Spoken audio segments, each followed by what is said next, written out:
All right, this is the last Apple-related story, but it has nothing to do with the event. I don't know. I think I mentioned this story to you. Apple agreed to a multi-million-dollar settlement after iPhone repair technicians posted customers' private photos online.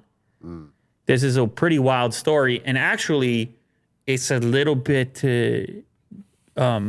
personal because I had an operation, a business, one of the early businesses I had when I was a young man. Wee lad. When I was a wee lad, you're right there. I had a business doing repairs on phones and MacBooks and like Apple-related products. iPods, actually, before phones. Because you would have to switch the batteries, and it wasn't easy to do.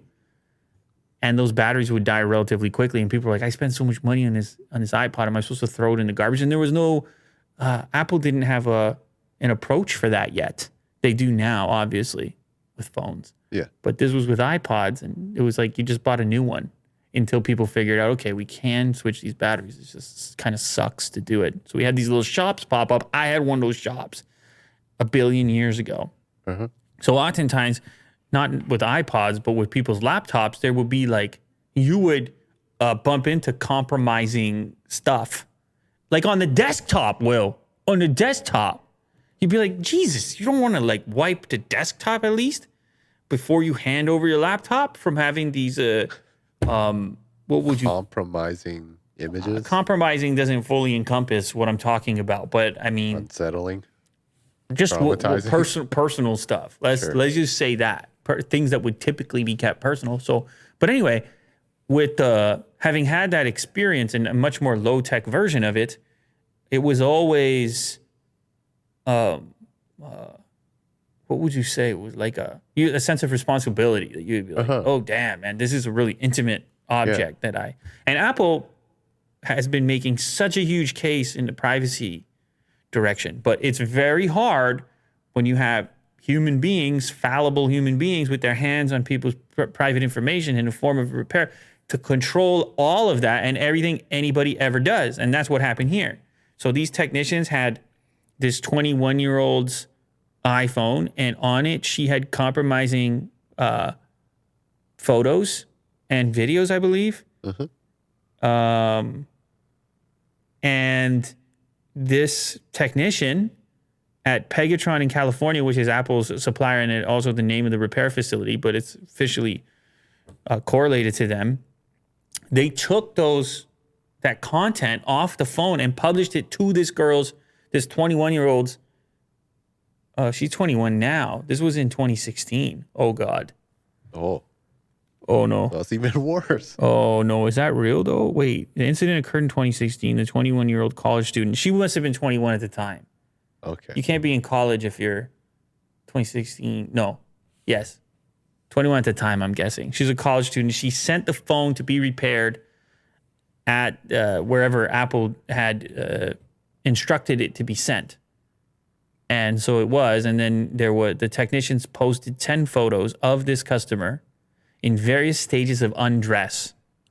Yeesh. And they posted it to her Facebook is what I believe is what I read. They posted it to her social media. Oh my goodness gracious. So Apple gets sued, obviously, and the amount of money. What's weird, it takes so long. 2016 it happened. It's weird it takes so long. But they got sued, and the amount of money is in the multi-millions for the settlement, causing distress and damage to the individual.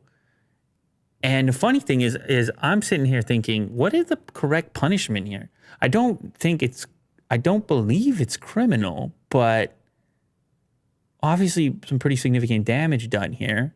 But then it's sorted out in a civil lawsuit. And then obviously the people get fired, but I don't know if there should be anything above and beyond that for that type of behavior. In a statement given to The Telegraph, Apple said that it takes customers' privacy extremely seriously and that it thoroughly investigated the egregious violation. The company said it took immediate action and has since continued to strengthen our vendor protocols. There's a suggestion that it might have been as much as $5 million. And probably part of the lawsuit is this individual can't talk very much about it now. which is interesting because the story comes out. But anyway, I guess there's no statement from the individual who was affected.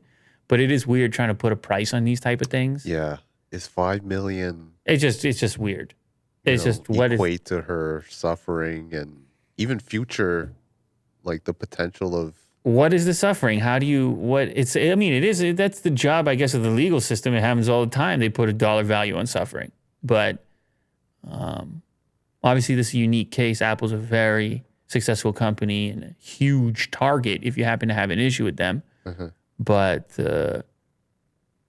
pretty terrible turn of events. I would just say the same thing I said in the past with stories like this is that, you know, when a person is in a vulnerable situation and you find yourself in a role of responsibility that you would have in that position, I know it sounds goofy. You're like, hey man, you're just repairing a phone. Shut up. But it's like, no, you have kind of you have that person's identity. You've been entrusted with it for a temporary amount of time, and it is a significant thing. yeah. But obviously, not everybody treats it that way, which is unfortunate.